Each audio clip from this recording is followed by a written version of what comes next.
মানৱ সমাজৰ এক বিশ্বজনীন ভাষা।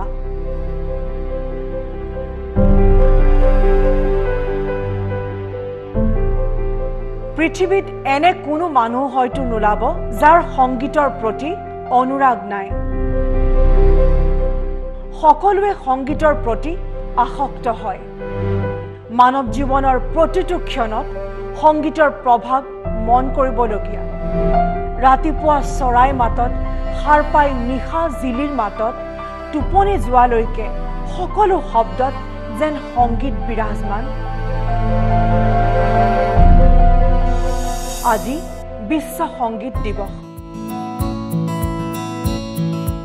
৭০ দশকত এগৰাকী আমেৰিকান সংগীতজ্ঞ জোৱেল কোহেনে মনতে এটি কথাই জন্ম লৈছিল।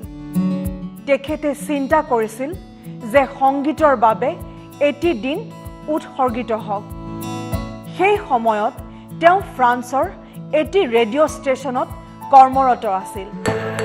তেওঁ বিচাৰিছিল যে ২১ জুন তাৰিখটো গ্ৰীষ্মক আদৰণি জনাই সংগীত দিৱস পালন কৰা হওক।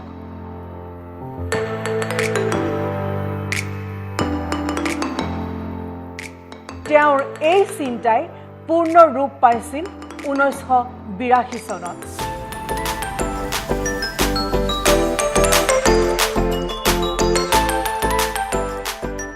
সেই বছৰেই ফ্ৰান্সৰ সাংস্কৃতিক মন্ত্ৰী জেক লেং আৰু ফ্ৰান্সৰ সংগীতজ্ঞ আৰু মিউজিক জাৰ্নেলিষ্ট মৰিচ ফ্লিউৰেটৰ নেতৃত্বত ২১ জুন তাৰিখটোক সংগীতৰ বাবে উৎসৰ্গিত এটি দিন বুলি অভিহিত কৰি সংগীত দিৱস পালন কৰা হয়।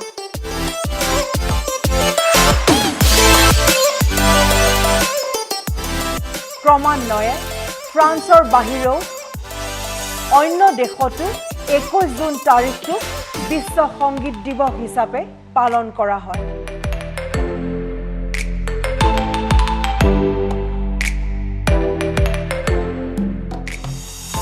বৰ্তমান ১২০খন দেশত ২১ জুন তাৰিখটোক বিশ্ব সংগীত দিৱস হিচাপে পালন কৰা হয়।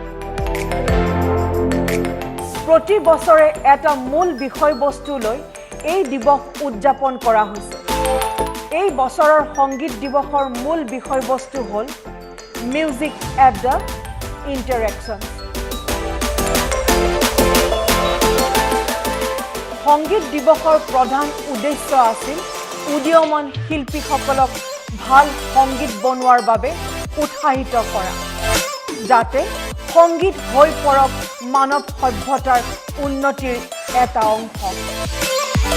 অতীতৰে পৰা সংগীতে সেই ভূমিকাই পালন কৰি আহিছে। কিন্তু বৰ্তমান সময়ত আমি যেন সেই উদ্দেশ্যৰ পৰা বহু আঁতৰি আহিছোঁ। সস্তীয়া লিৰিক্স, একে সুৰ আৰু ইউটিউবৰ মিলিয়ন ভিউজৰ মাজত যেন হেৰাই পৰিছে সংগীতৰ সেই উদ্দেশ্য। এনেবোৰ কাৰণতে সংগীত জগতখনত এক নৱজাগৰণৰ প্ৰয়োজন হৈছে। সংগীত জগতৰ লগত জড়িত সকলে বিখ্যাত হোৱাৰ মানসিকতাৰ বিপৰীতে ৰুচিশীল সংগীত সৃষ্টিৰ প্ৰতি আগ্ৰহী হোৱাৰ লগতে আমি শ্ৰোতাসকলেও আমাৰ ৰুচিবোধ পৰিৱৰ্তন কৰি প্ৰকৃত সৃষ্টিক আদৰি সংগীতৰ জগতখনক অতীতৰ দৰে জিলিকাই ৰাখিবলৈ সক্ষম হ'ব লাগিব।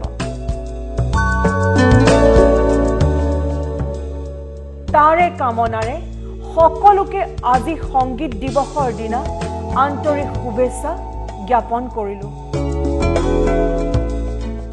Bureau' report, time 8।